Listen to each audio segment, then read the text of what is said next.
2014 నుంచి 19 వరకు మీరు ఒకసారి చరిత్ర చూస్తే 13.5% గ్రోత్ వచ్చింది. ఎప్పుడూ జరగనంత అభివృద్ధి జరిగింది.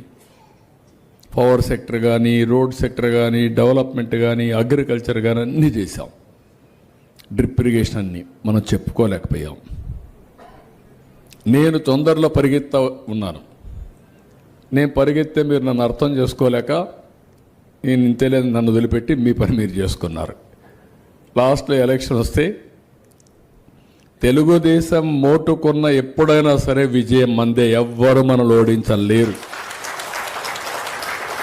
ఎప్పుడైనా మనం ఓడిపోతున్నామంటే ఆ రోజు మీలో అసంతృప్తి ఉండి ఇంట్లో పడుకుంటే బయట పోలేరు, మళ్ళీ పోరు కూడా. మీరు ప్రాణం పోయినా మీలో అణువు పసుపు రక్తం తప్ప వేరే రక్తం లేదు మీలో.